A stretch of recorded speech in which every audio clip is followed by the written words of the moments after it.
This video will demonstrate the steps required to import in an external tree inventory into an iTree Eco Complete Inventory project. Now I'm working with iTree Eco version 5 in this demonstration. There are a couple of elements that we will need. First will be just a iTree Eco Complete Inventory project that we'll create. Once we have that created, what we'll do is use that to generate an import database template. And with that template, we will then take our external inventory and append that into the template and then import that into the iTree Eco project. So it's kind of a lot to follow along, so I'll kind of move through the steps. Before we get started, there's a couple things that will be helpful. Some of the basic guidelines that you can find for setting up an inventory for importing in Eco are in the Appendix 3, Importing Existing Inventory Data section, which starts on page 94. This gives you a number of different rules that you have to follow. There's a lot of different data requirements that are required in iTree version 5 that you'll have to adhere to. So you can use this section. It gives you an idea of all the different data requirements. For example, photo ID. Although you might not have this in your inventory, you do need a field to be represented. So some of these fields are required, others are optional.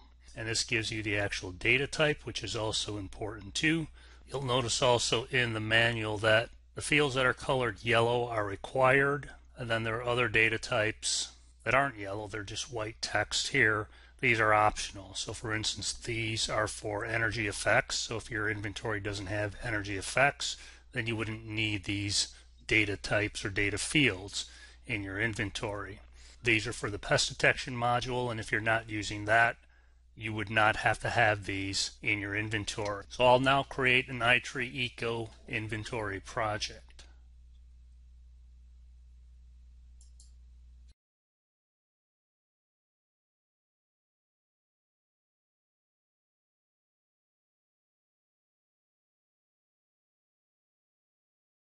One of the places where people tend to make a mistake is when you're creating this project, you do not select the data that you're trying to import right here.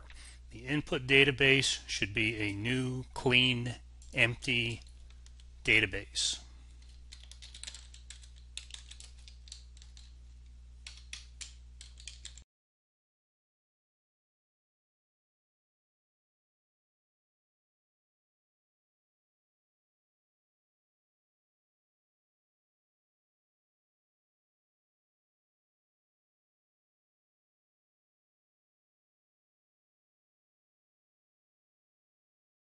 The data set I'm working with does not include any energy effects information or pest detection, so I'm going to exclude those check marks.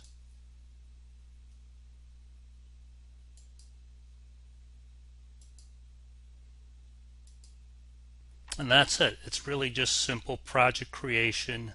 Again, it's an empty input database, so there is no data in here at this time. It's pretty much just a shell of a project, but this is what we want. In the next step, what we'll do now is create the import database template. And so we'll go to File, Import Data Inventory. And this gives you a number of different options. So when this dialog opens, you'll see that it shows you that same information that we saw in the manual. It gives you the field name, the field types, and information about the data requirements for the data. So this is a source data format tab. And you'll see at the top, locate your source database. We don't have that created yet, so we don't really have anything that we can point to just yet. And then results, that's what we'll see once we go through the import process. Right now, all I want to do is use this option over here to the right, create template.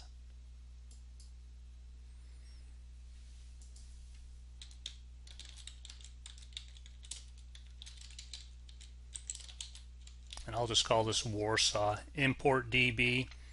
If you notice here, this is going to create a Microsoft Access.mdb file. And it asks me to confirm. So I'm just going to close off this section here. Again, I just have my Warsaw, Poland project. And we can see here I have my Warsaw project, input database, report database, and the import database, which we will be using along with the inventory data for our project that we'll take a look at in the next video.